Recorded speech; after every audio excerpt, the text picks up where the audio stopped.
الحمد للہ وحدہ لا شریک لہ والصلاة والسلام علی من لا نبی بعد اما بعد فاعوذ باللہ من الشیطان الرجیم بسم اللہ الرحمن الرحیم وقال ربکم ادعونی استجب لکم وقال النبی صلی اللہ علیہ وسلم الدعاء مخ العبادہ اللہم صلی علی محمد وعلی آل محمد كما صليت على إبراهيم وعلى آل إبراهيم إنك حميد مجيد اللهم بارك على محمد وعلى آل محمد كما باركت على إبراهيم وعلى آل إبراهيم إنك حميد مجيد۔ اللہ تعالیٰ کا شکر ہے، اللہ تعالیٰ کا کرم ہے، محض فضل ہے اللہ رب العزت کا کہ اس دور میں کئی ایک عنوانات پر کتابیں الحمدللہ مرکز اہل سنت والجماعت سرگودہ پاکستان سے چھپ کر منظر عام پر آئی ہیں۔ ان میں تفاسیر، احادیث، مسائل، عقائد، مختلف عنوانات پر کتب آ رہی ہے۔ میری کتاب ہے، اللہ رب العزت کے کرم سے جو چھپی ہے، اللہ سے مانگیے، اللہ سے مانگیے۔ ہماری ایک شاگردہ اور مریدہ نے تعلق رکھنے والی خواتین اور بچیوں کو وہ کتاب سبقاً پڑھائی ہے۔ مجھے بہت زیادہ خوشی ہوئی، بہت دل سے دعائیں نکلیں پڑھانے والی اس خاتون کے لیے بھی اور پڑھنے والی خواتین اور بچیوں کے لیے بھی۔ اللہ تعالیٰ تمام مسلمان ماؤں، بہنوں، بیٹیوں میں یہی جذبہ پیدا فرما دے، وہ دین کو پڑھیں، دین کو سمجھیں اور حدود شریعت میں رہ کر دین کو آگے پھیلائیں۔ مجھ سے انہوں نے یہ فرمائش کی کہ ہماری اور پڑھنے والی بچیوں کی خواہش ہے کہ اس کتاب کے اختتام پر کچھ باتیں میں ان بچیوں سے کروں، تو میں ان کی اس خواہش پر کچھ گفتگو کرنا چاہتا ہوں اور دعا کے متعلقہ ہی بات کرنی ہے۔ میں آج کی مجلس میں کوشش کروں گا کہ دعا کے حوالے سے، اللہ تعالیٰ سے مانگنے کے حوالے سے 10 باتیں آپ کی خدمت میں پیش کروں۔ نمبر 1، یہ دنیا دارالاسباب ہے۔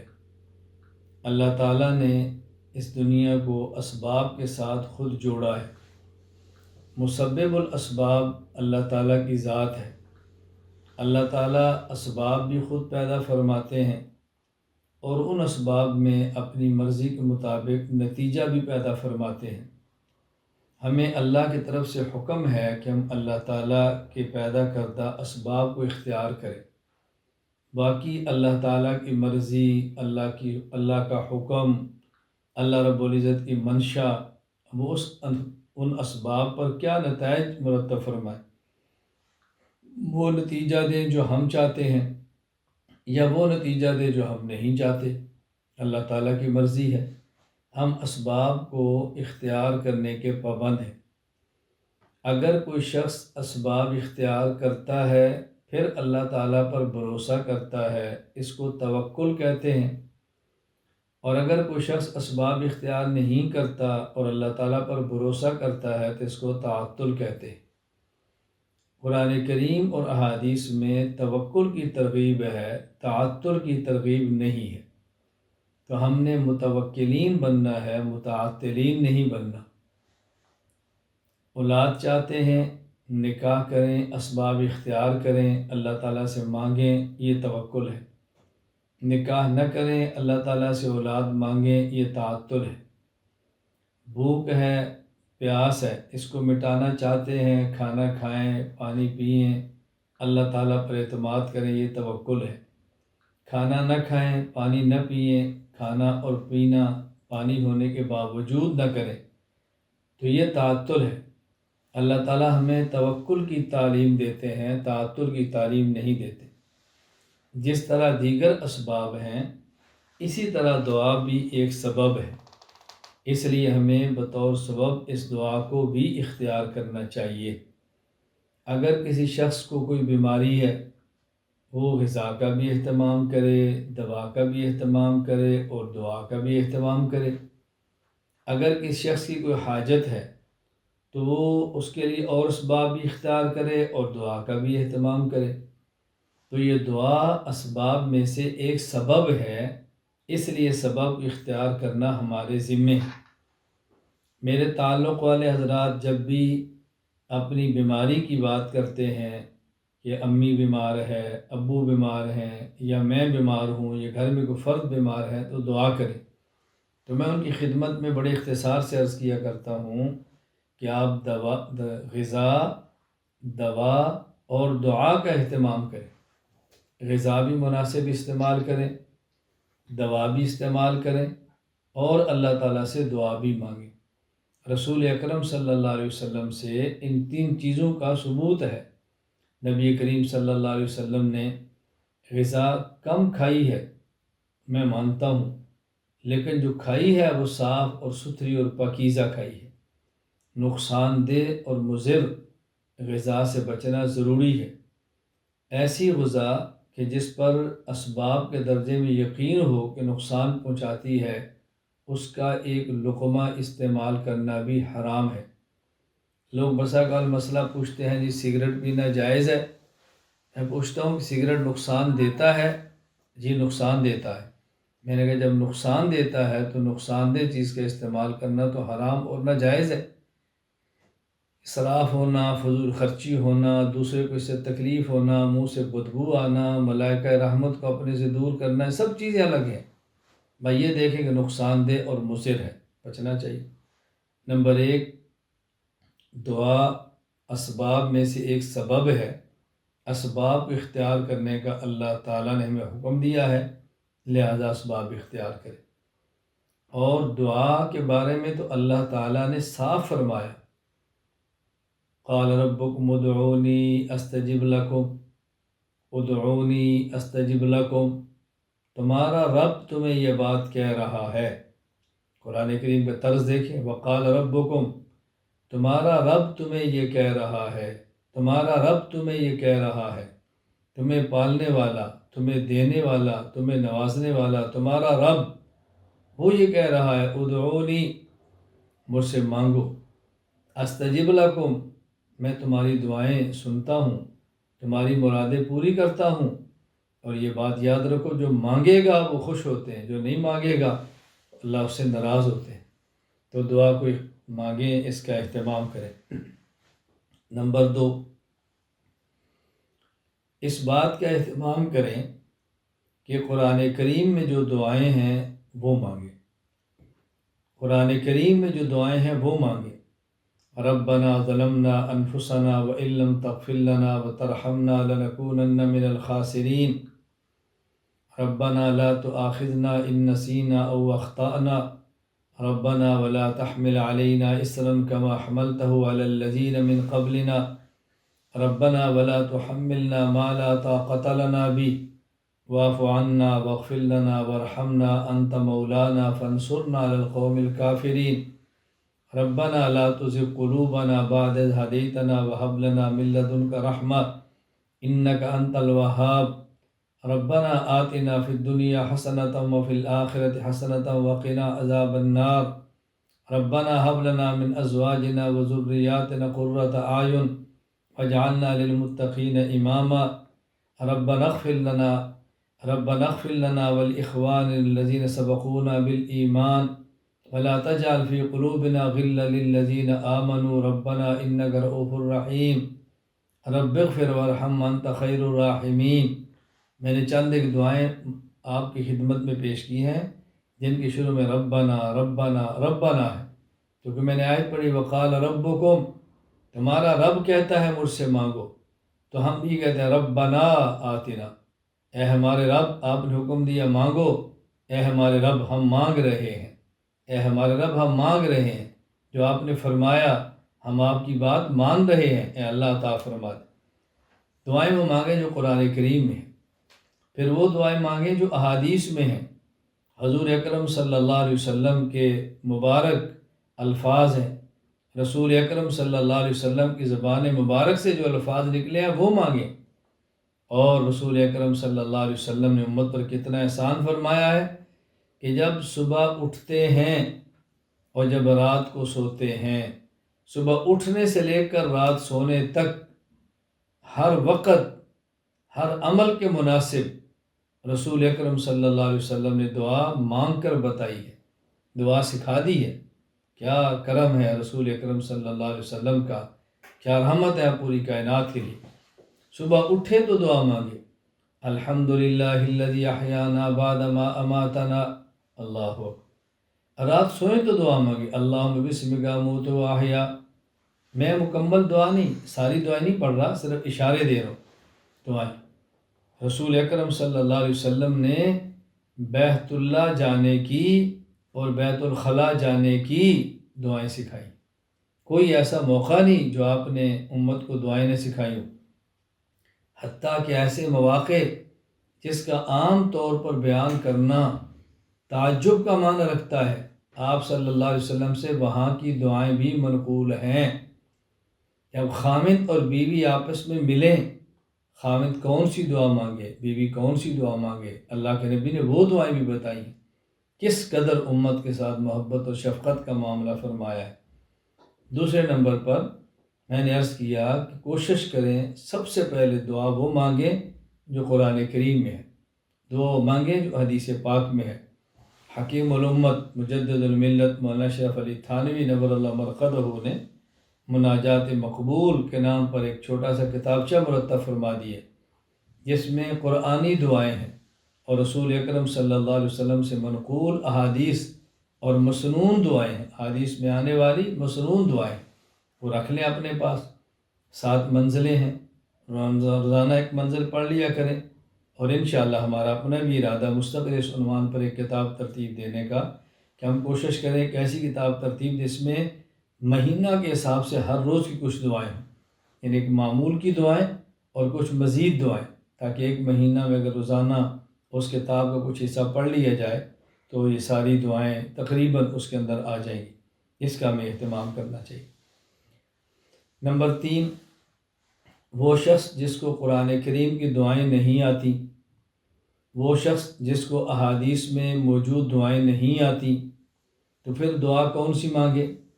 پہلی بات تو یہ ہے کہ مسلمان کی شان کے لائق نہیں کہ وہ اس کو یہ دعائیں نہ آتی ہوں۔ مسلمان کو یہ بات زیب نہیں دیتی کہ اس کو یہ دعائیں نہ آتی ہوں۔ مسلمان کو اہتمام کرنا چاہیے، ان دعاؤں کو یاد کرے۔ لیکن ایک شخص کی زندگی جوانی غفلت میں گزری ہے، اللہ رب العزت نے توفیق عطا فرمائی، توبہ کی توفیق مل گئی، ترغیب ہو گئی، رغبت ہو گئی، اللہ نے کرم فرما دیا۔ اب قرآن کریم یہ سیکھنا شروع کرے، الف با تا سا سیکھنا شروع کرے، اور 7 دعائیں یاد کرنی شروع کرے۔ موقع کے مناسب ایک ایک دعا، دیکھیں اگر روزانہ ایک دعا بھی یاد کرے گا تو ایک مہینے میں 29 یا 30 دعائیں تو یاد ہو جائیں گی نا، 29 یا 30 دعائیں تو یاد ہو جائیں گی نا۔ میں 28 نہیں کہہ رہا، چونکہ عربی مہینوں میں 29 اور 30 ہی ہوتے ہیں، 28 نہیں ہوتے، اگرچہ انگریزی مہینوں میں فروری 28 کا آتا ہے۔ میں صرف گزارش کر رہا ہوں 29 یا 30 دعائیں تو یاد ہوں گی، اور اگر یہ تھوڑی سی محنت کرے گا تو آپ ذرا غور فرمائیں کہ اس کو سال کے اندر کتنی دعائیں یاد ہو جائیں گی، ایک دعا روزانہ۔ تو کوشش کریں دعائیں یاد کریں، پھر بھی یاد نہ ہوں، زبان اٹکتی ہے، حافظہ کمزور ہے اور اتنی استعداد نہیں ہے، تو اپنی زبان میں دعا مانگیں۔ اردو والا اردو میں مانگے، سندھ والا سندھی میں مانگے، خیبر پختونخوا والا پشتو میں مانگے، بلوچستان والا بلوچی میں مانگے، کوئی بروہی میں مانگے، کوئی فارسی میں مانگے، کوئی کشمیری میں مانگے، گلگت اور بلتستان والا اپنی زبان میں مانگے، سرائکی اپنی زبان میں مانگے، جو کسی کی زبان ہے اس میں مانگے، اور اللہ تعالیٰ سے دعا مانگیں، اپنی اپنی زبان میں مانگے۔ بس اوقات اپنی زبان میں دعا مانگنا زیادہ آسان ہوتا ہے۔ اللہ تعالیٰ تو سب زبانوں کے خالق ہے، سب زبانوں کو جانتے ہیں۔ اللہ تعالیٰ کو ہم نے کوئی زبان سمجھانی تھوڑی ہے، الیاذ باللہ وہ تو سمجھتے ہیں۔ اس لیے کسی بھی زبان میں دعا مانگی جا سکتی ہے۔ ہاں اس بات کا خیال کریں جب نماز پڑھ رہے ہوں تو نماز میں عربی کے علاوہ دعا نہ مانگیں اور وہی دعا مانگیں جو قرآن کریم کے اندر آئی ہے۔ ہاں اگر سجدے میں دعا مانگنا چاہیں تو فرائض میں نہ مانگیں، نوافل میں مانگیں، اور وہ دعا مانگیں جو منقول اور معصور ہے، جو آئی ہے احادیث میں۔ اپنی زبانوں میں یوں دعائیں نہ مانگیں۔ ہاں اگر نماز نہیں پڑھ رہے، ویسے دعا ہاتھ اٹھا کر مانگ رہے ہیں اور مزید دل میں خضوع آ گیا، سجدے میں گر گئے اور سجدے میں چلے گئے تو وہاں دعا اپنی زبان میں مانگیں، اللہ سے گڑ گڑا کے مانگیں، کوئی نماز تو نہیں ہے۔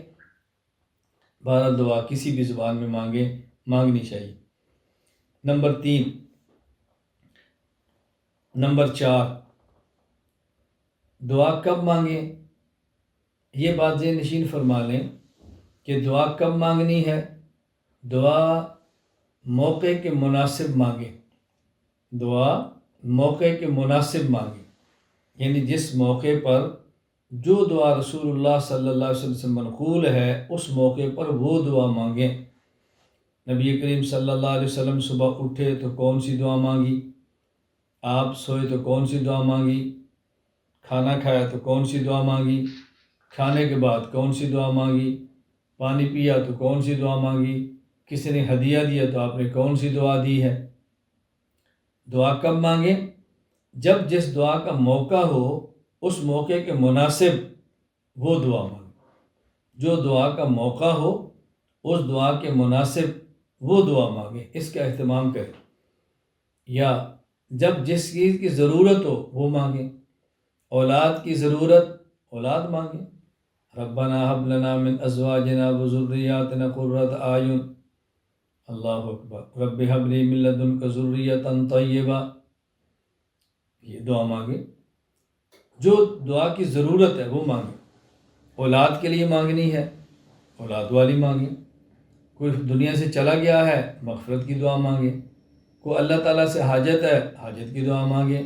لا الہ الا انت الحلیم الکریم، سبحان اللہ رب العرش العظیم، الحمد للہ رب العالمین، اسألک موجبات رحمتک وعزائم مغفرتک والغنیمت من کل بر والسلامت من کل اسم، لا تدع لی ذنبا الا غفرتا ولا ہما الا فرجتا ولا دینا الا قضیتا ولا حاجة من حوائج دنیا والآخرہ وہی لک رضا الا قضیتها یا ارحم الراحمین۔ جب جس کی ضرورت ہوا مانگے، اور جب کوئی حاجت اہم پیش آ جائے، کوئی ضرورت پیش آ جائے، چلتے پھرتے دعا مانگے۔ یا حی یا قیوم برحمتک استغیث، یا حی یا قیوم برحمتک استغیث، یا حی یا قیوم برحمتک استغیث۔ تو دعا کب مانگے؟ جو موقع کی ہے وہ مانگے، اور جب ضرورت ہو وہ مانگے۔ بس اس چیز کا اہتمام کریں، موقع کی دعا اور ضرورت کی دعا، اس کا اہتمام کرنا ہے، یوں دعا مانگنے کی ترتیب بنائیں۔ نمبر 5، اللہ تعالیٰ سے دعا مانگیں تو دعا کیسے مانگیں؟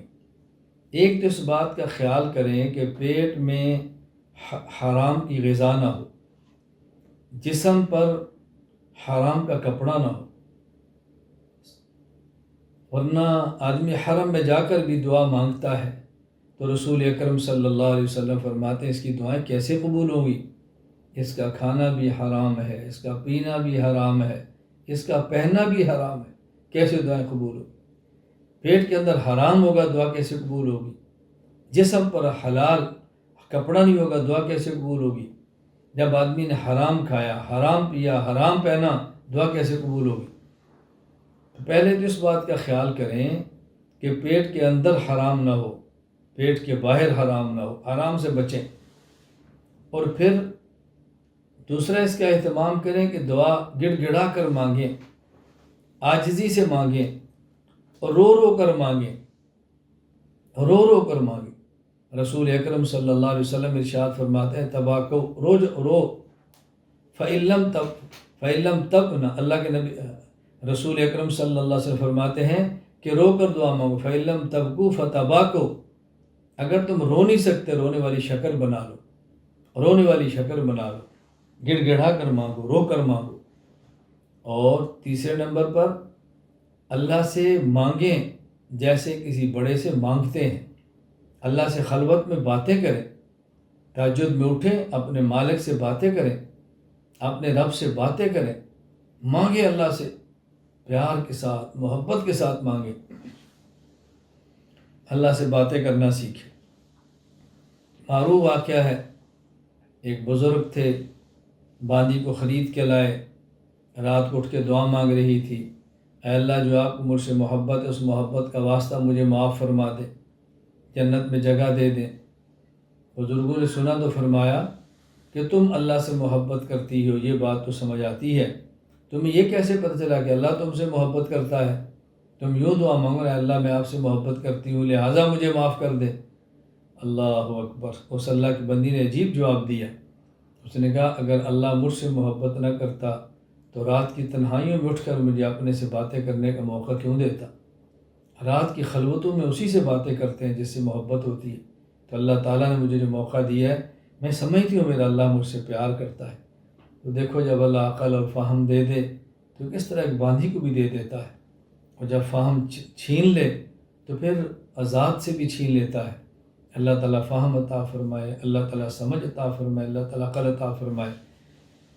تو اللہ تعالیٰ سے دعا کیسے مانگیں؟ میں نے بتایا، ایک اس بات کا خیال کریں کھانا حلال ہو، پینا حلال ہو، پہننا حلال ہو۔ دوسرا اس بات کا اہتمام کریں گڑ گڑائیں، عاجزی ہو، رونا ہو۔ نمبر 3 اس بات کا اہتمام کریں کہ اللہ تعالیٰ سے مانگیں، باتیں کریں، اپنے دکھڑے سنیں اپنے مالک کو، اپنے درد بیان کریں اپنے مالک کے سامنے، بجو مانگیں۔ دیکھیں اللہ تعالیٰ کیسے عطا فرماتے ہیں، اللہ کیسے نعمتیں عطا فرماتے ہیں۔ نمبر 6 قرآن کریم کی جو دعا مانگیں، حدیث پاک میں موجود جو دعا مانگیں، اس کا اہتمام کریں کہ وہ دعا سمجھ کر مانگیں، وہ دعا سمجھ کر مانگیں کہ میں کیا مانگ رہا ہوں، اللہ سے کیا مانگ رہا ہوں۔ آدمی جب سمجھ کر مانگتا ہے نتائج اور ہوتے ہیں، بن سمجھے مانگے تو نتائج اور ہوتے ہیں۔ ایک بڑی عمر کے آدمی تھے اور بیمار سخت ہو گئے۔ مولاد نے کہا جو محلے کا ڈاکٹر ہے، قادیانی ہے، اس سے علاج کروا لیں۔ فرمانے لگے بیٹا میں اس سے علاج نہیں کراؤں گا، یہ تو رسول اکرم صلی اللہ علیہ وسلم کا گستاخ ہے۔ اولاد نے کہا ابو جی آپ نے علاج کرانے کا مسئلہ تو نہیں پوچھنا، اور میں بیٹا میں علاج نہیں کراؤں گا، رات میں نے دعائے قنوت پڑھی ہے۔ کہا ابا جی آپ کیسی بات کرتے ہیں، علاج کرنا ہے، مسائل نہیں پوچھنا، عقیدے کی بات نہیں ہے، وہی دوا کافر دیتا ہے، وہی دعا مسلمان دیتا ہے، اور میں بیٹا میں اس سے علاج نہیں کراؤں گا، میں نے رات دعائے قنوت پڑھنی ہے۔ ابا جی دعائے قنوت اور علاج کا کیا جوڑ ہے؟ بات سمجھ آ گئی تھی، دل پہ چوٹ لگ گئی تھی۔ فرمانے لگے رات میں نے دعائے قنوت پڑھی ہے، دعائے قنوت میں اللہ سے وعدہ کیا ہے وَنَخْلَوْ وَنَتْرُكُ مَن يَفْجُرُكَ، اے اللہ میں تیرے نافرمان کے قریب بھی نہیں جاؤں گا۔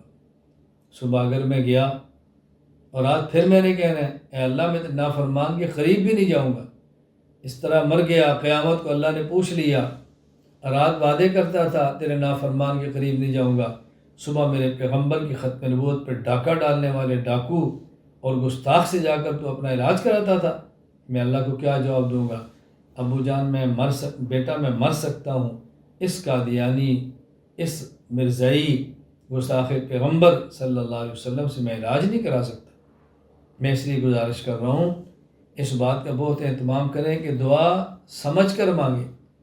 یہ بات ذرا سمجھ لیں، اگر سمجھ کر مانگیں تو پھر کیا ہے، نہ سمجھ کر مانگیں تو پھر کیا ہے۔ اگر سمجھ کر کلمات کو پڑھا جائے اسے دعا کہتے ہیں، اور اگر سمجھ کر کلمات نہ پڑھے جائیں اسے اذکار کہتے ہیں۔ اس لیے نماز کے بعد جو کلمات ہیں کچھ اسے دعا کہہ دیتے ہیں، کچھ اسے اذکار فرما دیتے ہیں۔ اب یہ کوئی اختلاف کی بات نہیں ہے، سمجھ کر مانگیں تو دعا بن جائیں گے، بغیر سمجھے مانگیں تو اذکار بن جائیں گے۔ کوشش کریں دعا کو دعا رکھیں اور سمجھ کر مانگیں، ورنہ اس کی حیثیت اذکار کی تو ہوگی، اس کی حیثیت دعا کی نہیں ہوگی۔ دیکھیں ہم قرآن کریم پڑھتے ہیں سمجھتے نہیں، ذکر ہے۔ کتنے لوگ کلمہ پڑھتے ہیں معنی نہیں سمجھتے، یہ ذکر ہے۔ درود پاک پڑھتے ہیں معنی نہیں سمجھتے، یہ ذکر ہے۔ اسی طرح جو احادیث میں دعائیں آئی ہیں وہ پڑھتے ہیں، سمجھتے نہیں یہ ذکر ہے۔ اگر کلمات کو پڑھا جائے اور سمجھا جائے تو پھر تو انہیں کہتے ہیں کلمات دعائیہ، یہ دعا ہے۔ اور اگر کلمات دعائیہ پڑھیں اور نہ سمجھیں، اسے کہتے ہیں یہ اذکار ہیں۔ تو دعا کو دعا سمجھیں، لہذا سمجھ کر پڑھنے کی کوشش کریں۔ نمبر 7، دعا ہم چاہتے ہیں کہ جلدی قبول ہو۔ کون سی دعا جلدی قبول ہوتی ہے؟ حدیث پاک میں ہے، رسول اکرم صلی اللہ علیہ وسلم نے فرمایا، اسرع الدعاء اجابتاً دعوت غائب لغائب۔ کسی شخص کی کمر کے پیچھے دعا کرو، اس کو پتہ ہی نہ ہو میرے لیے دعا مانگ رہا ہے، اللہ تعالیٰ اس دعا کو بہت قبول فرماتے ہیں۔ کوئی شخص میرے لیے دعا مانگتا ہے، یا اللہ ان کو صحت دے۔ کسی کے لیے میں دعا مانگتا ہوں، یا اللہ ان کو صحت دے۔ کوئی میرے لیے دعا مانگتا ہے، اے اللہ ان کی ضرورتیں پوری فرما۔ کسی کے لیے میں دعا مانگتا ہوں، اللہ اس کی ضرورت پوری فرما۔ تو ایسا شخص کہ جس کو علم ہی نہ ہو کہ آپ اس کے بارے میں دعا مانگ رہے ہیں، آپ کی دعا بڑی جلدی قبول ہوگی۔ تو دعوت غائب لغائب، کسی کی کمر کے پیچھے، منہ کے سامنے نہیں، کمر کے پیچھے دعا مانگے، اللہ بڑی جلدی قبول فرماتے ہیں۔ لیکن اس کا معنی ہرگز یہ نہیں ہے کہ کسی کے منہ پر اس کے لیے دعا نہ مانگی جائے، سامنے بھی مانگے، دعائیں موجود ہیں۔ کسی شخص کو مسکراتا دیکھے تو دعا مانگے، اضحک اللہ سنک، اللہ آپ کو مسکراتا رکھے۔ کسی کو مسکراتا دیکھ کر جلے نہیں، حسد کے اندر نہ آئیں، اپنا خون نہ سکھائیں۔ اس کا کیا بگڑے گا؟ خود کو برباد کر بیٹھیں گے، اپنی صحت تباہ کریں گے۔ دعا کریں، اضحک اللہ سنک، اللہ آپ کو مسکراتا رکھے۔ کوئی شخص آپ کے سامنے چھینک مارے کہ پڑھے الحمدللہ رب العالمین علی کل حال، الحمدللہ، آپ اس کے دعا میں کو یرحمک اللہ، پھر وہ جواب میں کہ یہدیکم اللہ یصلح بالکم، دیکھیے دعا سامنے مانگی جا رہی ہے۔ تو سامنے بھی ہیں۔ کوئی شخص آپ کے اوپر نیکی کرتا ہے، ہمارے اوپر احسان کرتا ہے، تو جواب میں کہو جزاک اللہ خیرا، اللہ آپ کو اس سے بہتر بدلہ عطا فرمائے۔ میں نے چند ایک دعائیں بتائیں جو سامنے مانگتے ہیں۔ کوئی شخص ہماری دعوت کرے، دعوت کھائیں تو وہاں دعا مانگیں، اکل طعامکم الابرار وافطر عندکم الصائمون وصلت علیکم الملائکہ۔ اکل طعامکم الابرار، تمہارے دسترخوان بچھے رہیں، نیک لوگ کھاتے رہیں۔ افطر عندکم الصائمون، روزے دار تمہارے کھانے سے افطاری کرتے رہیں۔ اللہ اکبر۔ وصلت علیکم الملائکہ، اور ملائکہ اللہ کی طرف سے تمہاری کو رحمتیں نازل کرتے رہیں۔ کیا پیاری دعا ہے۔ رسول اکرم صلی اللہ علیہ وسلم نے فرمایا، لا یأکل مالک الا تقی، اللہ اکبر، لا یأکل مالک الا تقی، کوشش کرو کہ تمہارا مال نیک آدمی کے پیٹ میں جائے، نیک آدمی کے پیٹ۔ اس کا معنی ہرگز نہیں ہے کوئی شخص نیک نہ ہو اور مستحق ہو اسے نہ دیا جائے، نہیں، مستحق ہے تو اس کو دو، کافر ہے اس کو بھی دے دو، فاسق ہے اس کو بھی دے دو، مستحق کی ضرورتیں پوری کرو، لیکن ترجیح اس کو دو کہ تمہارا مال نیک آدمی کے پیٹ میں جائے، تمہارا مال نیک آدمی کے جسم پہ استعمال ہو، اہتمام اس کا کرو۔ جلدی دعا قبول ہوتی ہے آدمی کسی کی پشت کے پیچھے کرتا ہے۔ اچھا، عجیب بات یہ ہے کہ جو شخص کسی کے لیے دعا کرے، اللہ تعالیٰ اسے محروم نہیں فرماتے، اللہ تعالیٰ اس پر ایک فرشتہ متعین فرماتے ہیں۔ فرشتہ کہتا ہے وَلَكَ مِثْلُكَ، وَلَكَ مِثْلُكَ، اللہ تمہیں بھی یہ دے دے، اللہ تمہیں بھی یہ دے۔ کسی کے لیے دعا کرے، یا اللہ فلاں کو نیک اولاد دے، فرشتہ کہتا ہے اللہ اس کو بھی دے دے۔ کسی کے لیے دعا کرے اللہ اس کو صحت دے، فرشتہ کہتے ہیں اللہ اس کو بھی صحت مند رکھ۔ کسی کے لیے دعا کرے یا اللہ اس کے رزق میں برکت دے، فرشتہ کہتے ہیں یا اللہ اس کے رزق میں برکت دے، تجھے بھی برکت والا رزق ملے۔ اپنے لیے اگر ملائکہ سے دعا کرانا چاہتی ہیں تو دوسروں کے لیے دعا کریں، ملائکہ آپ کے لیے دعا کریں گے، فرشتے آپ کے لیے دعا کریں گے، اس کا بہت زیادہ اہتمام کریں۔ نمبر 8، دعا مانگیں تو دعا کے آداب میں سے ہاتھ اٹھا کر دعا مانگیں۔ رسول اکرم صلی اللہ علیہ وسلم جب دعا مانگتے تھے یوں ہاتھ اٹھاتے، یعنی آپ کے ہاتھ اپنے جسم سے الگ ہوتے، بازو الگ ہوتے، یوں ہاتھ اٹھا کر مانگتے۔ بعض روایات میں کہ جب آپ ہاتھ دعا مانگتے تو ہاتھ کو یوں اٹھا لیتے، بالکل ایسے ہاتھ اٹھا لیتے، یعنی بالکل بلندی کی طرف ہاتھ چلے جاتے۔ لیکن یہ زیادہ تر مردوں کے لیے، خواتین پردے کا بہت زیادہ اہتمام کریں۔ خواتین تو بند کمرے میں بھی ہو تب بھی پردے کا اہتمام ہے۔ عورت اگر نماز پڑھے کوئی مرد نہ ہو، کوئی نہ محرم نہ ہو، تب بھی اس کے لیے حکم ہے پردے کا، پھر بھی اس کے بال کھلے رہ گئے، جسم کے حصے کھلے رہ گئے تو اس کی نماز نہیں ہوگی، حالانکہ وہاں کوئی بھی نہیں۔ خواتین کو پردے کا بہت اہتمام کرنا چاہیے، بہت اہتمام کرنا چاہیے۔ ہر ایسا موقع جس سے ہلکا سا بھی بے پردگی کا اندیشہ ہو، عورت کو بہت زیادہ احتیاط کرنی چاہیے۔ میں انشاءاللہ چاہتا ہوں کسی وقت پردے کے عنوان پہ مستقل بات کرو، باتیں سمجھانا بہت ضروری ہے، قرآن کریم کی آیات کی صحیح تفسیر کرنا بہت ضروری ہے۔ بعض لوگوں کو قرآنی آیات سے غلطی لگی ہے کہ الا ما ظہر منہا، قرآن نے گنجائش دی ہے عورت کے چہرے کی، قرآن نے گنجائش دی ہے عورت کی ہتھیلی کی، قرآن نے عورت کے ہاتھ کی پشت کی، قرآن نے اجازت دی ہے عورت کے پاؤں کی جو پشت ہے اس کو ننگا رکھ، الا ما ظہر منہا میں شامل ہے۔ یہ دھوکہ ہے۔ میں کسی وقت اس پر تفصیل سے بات کروں اور اس غلط فہمی کو دور کروں کہ خواتین کے لیے جس طرح پورے جسم کا پردہ ہے، اسی طرح نامحرم سے چہرے کا پردہ ہے، نامحرم سے ہاتھ کا پردہ ہے، نامحرم سے پاؤں کا پردہ ہے۔ یہ بہت ضروری ہے۔ اس کے اندر خواص مبتلا ہیں، عوام کا کیا کہنا، خواص مبتلا ہیں۔ یہ بات دین پڑھانے والی عالمات کو سمجھ آنا ضروری ہے تو متعلمات کو آئے، معلم کو سمجھ آئے تو متعلم کو سمجھ آئے۔ پڑھانے والے کی زندگی ٹھیک ہو تو پڑھنے والے کی ٹھیک ہوتی ہے۔ اللہ ہمیں بات سمجھنے کی توفیق عطا فرمائے۔ میں یہ عرض کر رہا تھا کہ دعا کے لیے ہاتھ اٹھانا اور ہاتھ اٹھا کر دعا مانگنا یہ دعا کے آداب میں سے ہے۔ عام طور پہ رسول اکرم صلی اللہ علیہ وسلم معمول مبارک یہ ہے کہ ہاتھ اٹھاتے ہیں تو ہاتھوں کی ہتھیلیاں اپنے چہرے کی طرف کرتے ہیں، اور جب دعا مانگ لیں وصلی اللہ تعالی علی رسولہ خیر خلقہ محمد وعلی آلہ وصحبہ اجمعین آمین برحمتک یا ارحم الراحمین، اپنے چہرے پر ہاتھ مار لیں۔ یہ بہت بڑی کوتاہی ہے، یوں ہاتھ کر لینا یا دعا مانگنا یوں ہاتھ نیچے کر دینا، کبھی ایک ہاتھ کھڑے کر کے دعا مانگتے رہنا۔ بے ادب کو کیا ملے گا؟ بے ادب کو کیا ملے گا؟ ادب بہت زیادہ ضروری ہے۔ یہاں ایک مسئلہ بہت اچھی طرح ذہن نشین فرما لیں، بہت اچھی طرح ایک اصول یاد رکھ لیں۔ احادیث میں دعائیں دو قسم کی ہیں، یا یوں سمجھیں کہ ہم جو دعائیں مانگتے ہیں وہ دو قسم کے موقع ہیں۔ بعض مواقع پر ایسی دعائیں ہیں کہ جن کے الفاظ رسول اللہ صلی اللہ علیہ وسلم سے نقل کیے گئے ہیں۔ یوں سمجھیں کہ بعض مواقع وہ ہیں کہ جہاں کی دعائیں متعین ہیں، اور بعض مواقع جن کی دعائیں متعین نہیں۔ جن مواقع کی دعا متعین ہیں وہاں ہاتھ اٹھانا ثابت نہیں، اور جہاں کی دعائیں متعین نہیں ہیں وہاں ہاتھ اٹھانا ثابت ہے۔ یہ قانون اکثری ہے، یعنی 99% ایسے ہی ہے۔ آپ روایات پہ غور کر لیں۔ مثلا صبح نیند سے اٹھے تو دعا مانگے کون سی؟ الحمدللہ الذی احیانا بعد ما اماتنا، الفاظ متعین ہیں، ہاتھ نہیں اٹھانے۔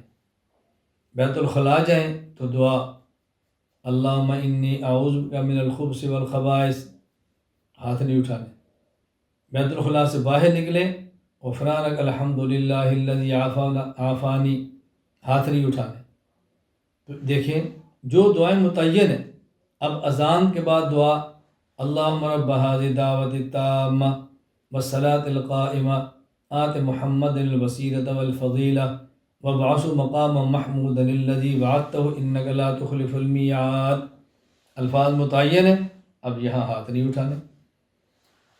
فرض نماز کے بعد دعائیں متعین نہیں کہ آپ کون سی مانگیں، جو روایات میں وہ مانگیں یا کوئی اور مانگیں، ہاتھ اٹھا سکتے ہیں۔ نوافل کے بعد دعا مانگیں، متعین نہیں کون سی دعائیں، ہاتھ اٹھا سکتے ہیں۔ تو میں گزارش کر رہا ہوں کہ جن مواقع پر دعائیں متعین ہیں کہ فلاں دعا مانگنی ہے وہاں ہاتھ نہ اٹھانا سنت ہے، اور جہاں الفاظ متعین نہ ہوں وہاں اٹھا کے دعا مانگنا سنت ہے۔ یہ اصول اور یہ قاعدہ ذہن نشین فرما لیں، انشاءاللہ اس کا بے حد فائدہ ہوگا۔ نمبر 9، وہ کون سے لوگ ہیں کہ جن کی دعائیں اللہ تعالیٰ قبول فرماتے ہیں، اللہ تعالیٰ مسترد نہیں فرماتے؟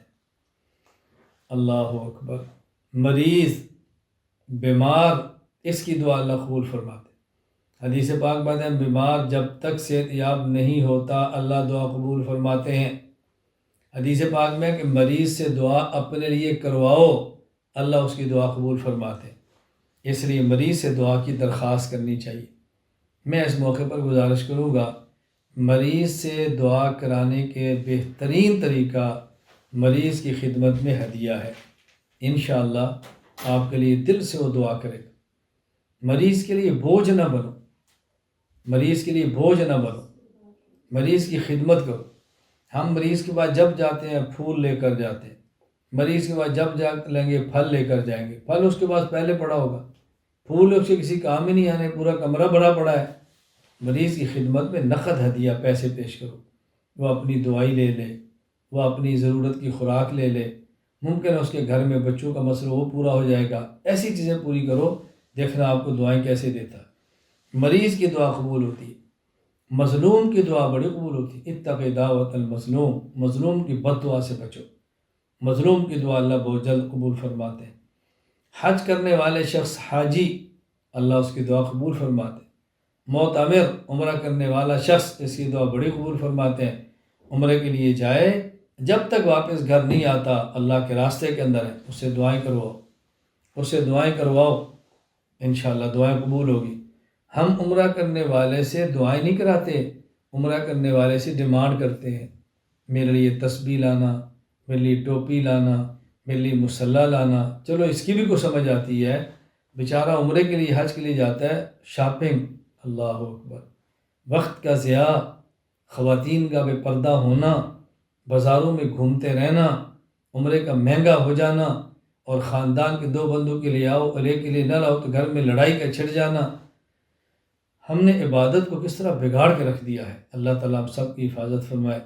میں اپنے بھائیوں کو، اپنی بہنوں کو بڑے درد کے ساتھ یہ بات کہتا ہوں، عمرے کو سستا کرو، عمرے کو فیشن نہ بناؤ، عمرے کو فیشن نہ بناؤ کہ ایسا نہ کسی ناقدری سے اللہ تعالیٰ اس نعمت کو چھین لے۔ اللہ تعالیٰ ہماری حفاظت فرمائے۔ معتمر کی دعا اللہ تعالیٰ بہت قبول فرماتے ہیں۔ جو شخص اللہ کے راستے میں جہاد کرتا ہے، مجاہد، اللہ اس کی دعا قبول فرماتے ہیں۔ عادل حکمران، اللہ اس کی دعا قبول فرماتے ہیں۔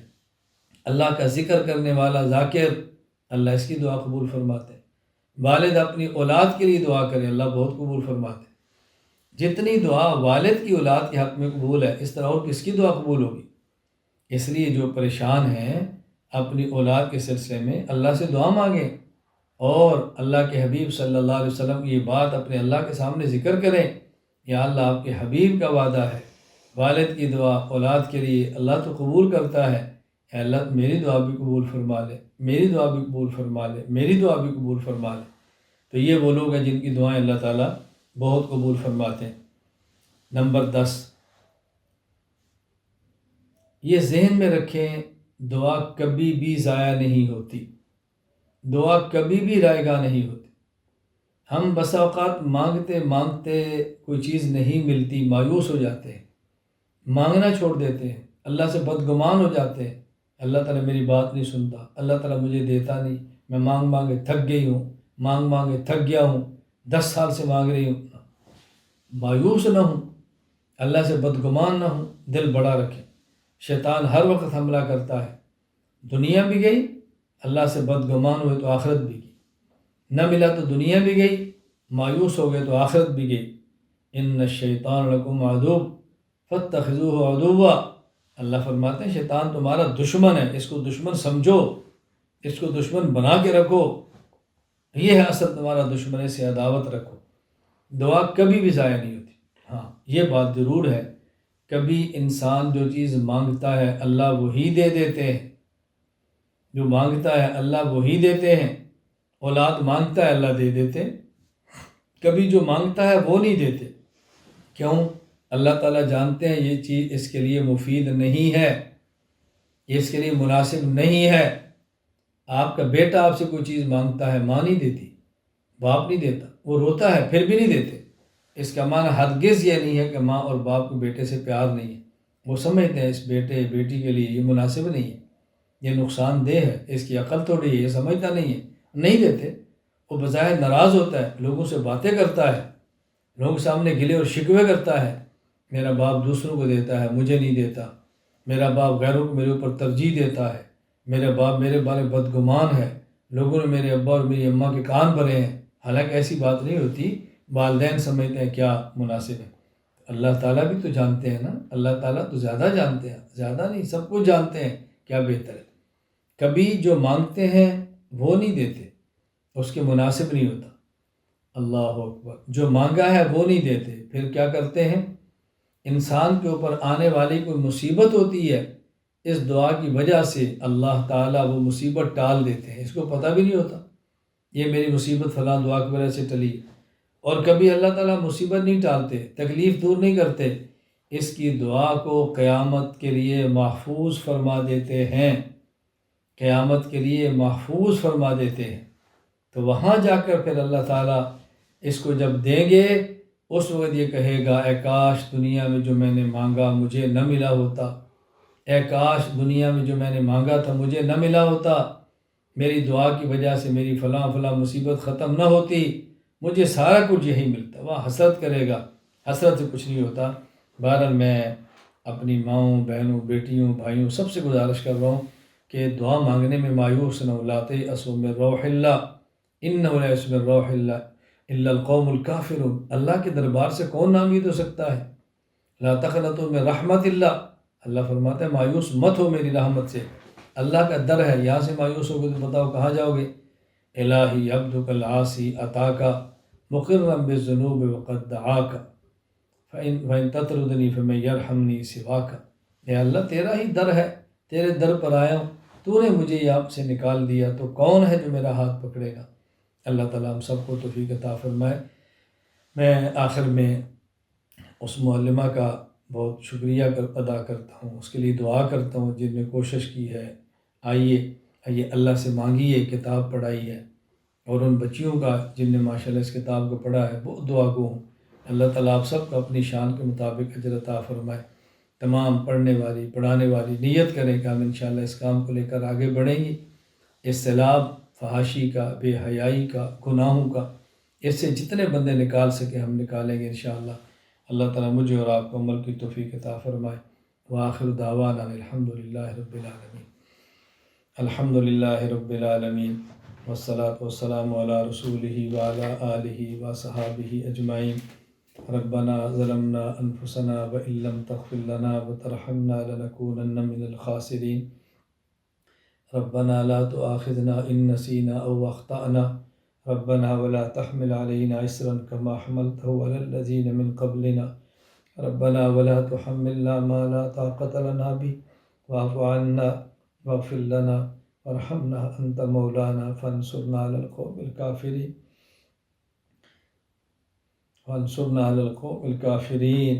ربنا لا تزغ قلوبنا بعد إذ هديتنا وهب لنا من لدنك رحمة إنك أنت الوهاب، ربنا هب لنا من أزواجنا وذرياتنا قرة أعين واجعلنا للمتقين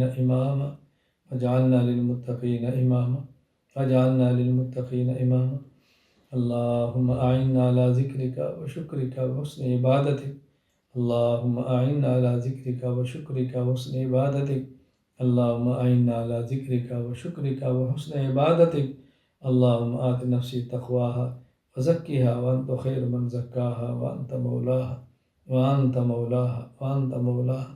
اللهم طهر قلوبنا من النفاق وأعمالنا من الرياء وألسنتنا من الكذب وأعيننا من الخيانة، فإنك تعلم خائنة الأعين وما تخفي الصدور۔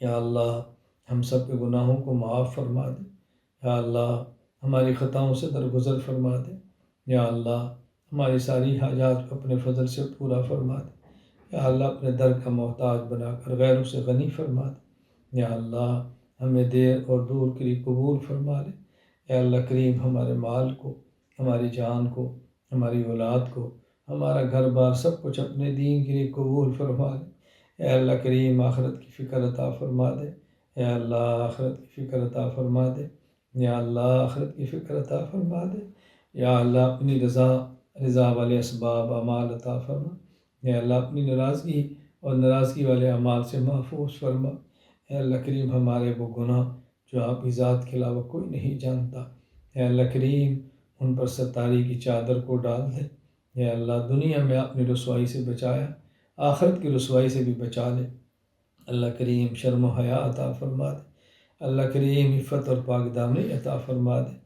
اللہ کریم اغیار کی شر سے، اپنوں کے شر سے بچا لے۔ اللہ کریم حاسدین کے حسد سے بچا لے، ماکرین کے مکر سے بچا لے، ناظرین کے نظر بد سے بچا لے۔ یا اللہ یا اللہ یا اللہ یا کریم اپنی امان میں لے لے۔ اللہ کریم اپنی پناہ میں لے لے۔ یا اللہ اپنی حفاظت میں لے لے۔ یا اللہ جس کو آپ اپنی حفاظت میں لے لیں اس کو دنیا میں کسی کا کوئی خطرہ نہیں۔ اے اللہ کریم اپنی حفاظت میں لے لے۔ یا اللہ یہ جو تیرے دین کے لیے اے اللہ دوستوں نے، بھائیوں نے مل کر کام کیا، قبول فرما لے۔ ہماری بہنوں اور بیٹیوں نے کام کیا، اللہ اس کو قبول فرما لے۔ یا اللہ اس کام کو ترقی عطا فرما دے۔ اے اللہ پوری دنیا میں کام کرنے والے داعی پیدا فرما دے۔ اے اللہ وہ داعیات پیدا فرما دے جو حدود شریعت میں رہ کر تیری شریعت کا کام کرے۔ اے اللہ جو پردے میں رہ کر دین کا کام کرے، شرم و حیا کے ساتھ دین کو عام کرے۔ یا اللہ اپنا فضل فرما دے۔ یا اللہ اپنا کرم فرما دے۔ اے اللہ جو اسباب ہیں، اے اللہ ہماری ضرورتیں ہیں، اپنی کرم سے پوری فرما دے۔ یا اللہ کریم اپنے کرم سے پورا فرما دے۔ یا اللہ جو دعائیں مانگی اپنے کرم سے قبول فرما لے۔ اللہ ہمارے بھائی، ہماری بہنیں جو ہم سے دعاؤں کی امید رکھتے ہیں، یا اللہ ان کی دعائیں قبول فرما لے۔ رابطہ نہیں ہو سکا، اپنی دعائیں پہنچا نہیں سکی، اللہ ہم سب آپ کے دربار میں ہاتھ اٹھا کر کھڑے ہیں۔ یا اللہ ہاتھ اٹھائے ہوئے ہیں، اپنے کرم سے ہماری دعائیں قبول فرما لے۔ یا اللہ قبول فرما لے۔ یا اللہ قبول فرما لے۔ پورے عالم کو متوجہ فرما دے، اہل علم کو متوجہ فرما دے، اہل خیر کو متوجہ فرما دے، اہل قلوب کو متوجہ فرما دے۔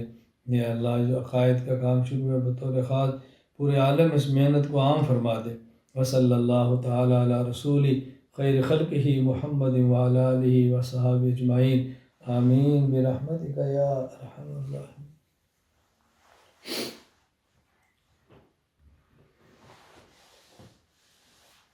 دیکھیں جو بچیاں بیعت کرنی چاہتی ہیں تو ان نے کہا کچھ خواتین ہیں جو بیعت کرنا چاہ رہی ہیں، کلمات بیعت میں کہہ دیتا ہوں، وہ کلمات بیعت کہہ لیں گی تو انشاءاللہ بیعت ہو جائیں گی۔ آمنت باللہ وملائکتہ وکتبہ ورسلہ والیوم الآخر والقدر خیرہ وشرہ من اللہ تعالی۔ میں توبہ کرتی ہوں کفر سے، شرک سے، بدعت سے، چھوٹے بڑے، ظاہری باطنی، جان بوجھ کر اور بھول کر کیے ہوئے تمام گناہوں سے۔ اے اللہ میں آپ سے وعدہ کرتی ہوں بقیہ زندگی شریعت کے مطابق گزاروں گی، گناہوں سے بچوں گی۔ اگر مجھ سے گناہ ہوا تو فوراً توبہ کروں گی۔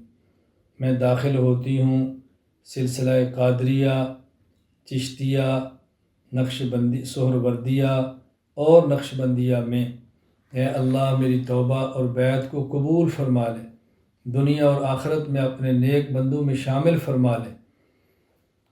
صبح فجر کے وقت یا فجر کی نماز کے بعد سورہ یاسین پڑھیں، مغرب کے بعد سورۃ الواقعہ پڑھیں، عشاء کے بعد سورۃ الملک پڑھیں، جمعہ کے دن سورہ کاف پڑھیں، جمعہ کے دن عصر کی نماز کے بعد جہاں نماز پڑھی ہے وہیں بیٹھ کر 80 مرتبہ درود شریف پڑھیں۔